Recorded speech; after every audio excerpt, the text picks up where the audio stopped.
Bueno, hoy voy a explicar un poco sobre lo que es la revolución en Cuba en base a lo que vi sobre el capítulo que me tocó. En este se puede ver cómo Cuba alrededor casi de 500 años ha estado aplastado sobre la pobreza y la opresión. Y alrededor del año 1953 coincide que Bolivia, Argentina y Colombia, en esta base también Cuba, están bajo la opresión de la política. En base a esto surge una rebeldía, una revolución de revolucionarios que la dirige los hermanos Castro, que sería Fidel Castro y Raúl Castro, y en esto también unen a uno de los mayores revolucionarios de la historia de Latinoamérica, que sería Che Guevara. Y, y por esto, alrededor de unos años después de que crearon esto, le dieron un nombre a este movimiento revolucionario que se llamó 24 de julio. Y en esto Raúl Castro como Che Guevara estaban a favor del comunismo, pero tanto Fidel como era como el líder, el que estaba más alto, el que daba más las órdenes, voy a decir así, el más superior, no estaba en base a las opiniones del comunismo, para nada. En esto, Fidel Castro viaja a México para reforzar su información, para saber todo mejor de esto, y también viaja a Estados Unidos, en la que recolecta un poco de dinero para comprar un barco, y en eso trae a revolucionarios, que no son muchos, menos de 60, a una pequeña isla llegando a Cuba.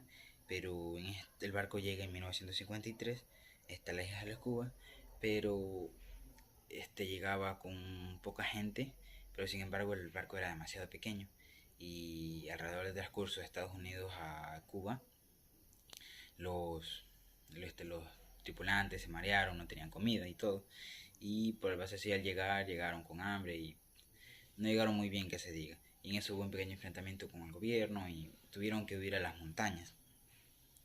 Y en esto, ahí es donde estaba ubicado Fidel Castro, donde se ubicaba con su pequeña mini guerrilla, porque no pasaba de 60 ubicados en las montañas, manteniendo un perfil bajo, ¿no?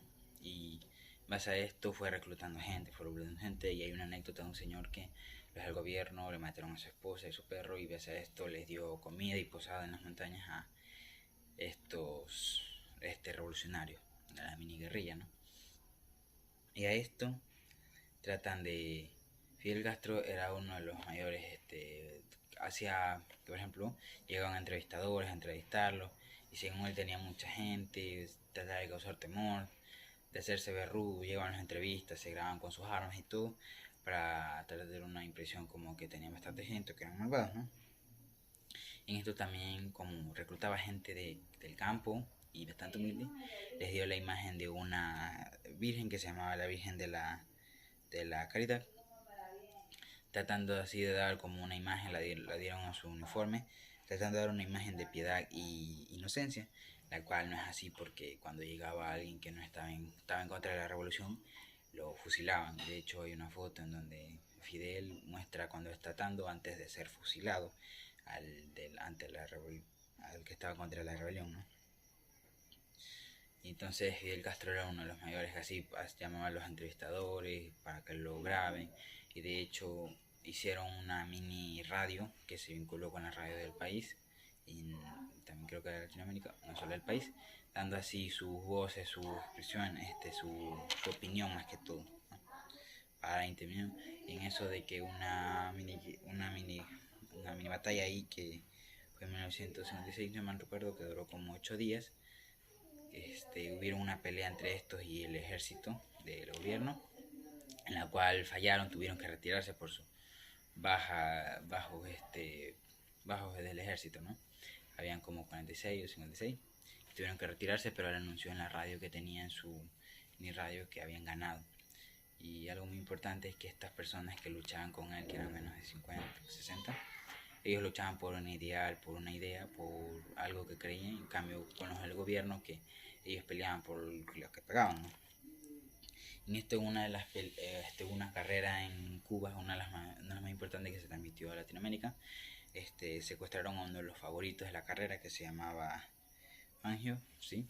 Y no lo secuestraron para hacerle daño, sino para llamar la atención, porque lo tuvieron lo tuvieron bien, no le hicieron daño ni nada, ¿no? Y a esto el gobierno de Estados Unidos vio que el gobierno el que estaba a cargo no estaba haciendo bien su trabajo y como que le dio de baja y puso a otro y ayudó un poco a los de la rebelión dándole armamento. Que a esto Raúl Castro con Che Guevara, Raúl, fueron a una parte y Fidel fue a la capital de Santiago y Raúl fue a la capital de ¿qué digo? Raúl fue Che Guevara fue a La Habana y o sea, Fidel fue a Santiago un poco fallida, pero en cambio el Che Guevara sí tuvo mucho que ver y consiguió armamento en un tren, ¿no? Y en base a esto, acerca del gobierno, los ejércitos estaban como que no estaban tan seguros de lo que estaban haciendo, hubieron problemas internos más que todo, y por eso el gobierno se debilitó por dentro, ¿no? Y esto dio oportunidad a que tomaran la ciudad de Santiago y así ir a la ciudad de La Habana, así acumulando pero mucha gente, y ya los del ejército y los del gobierno ya no tenían como esa de detenerlos, ¿no? Entonces ahí fue cuando Fidel Castro y Che Guevara y Raúl vieron oportunidad y tomaron así Cuba. Así es como termina. Gracias.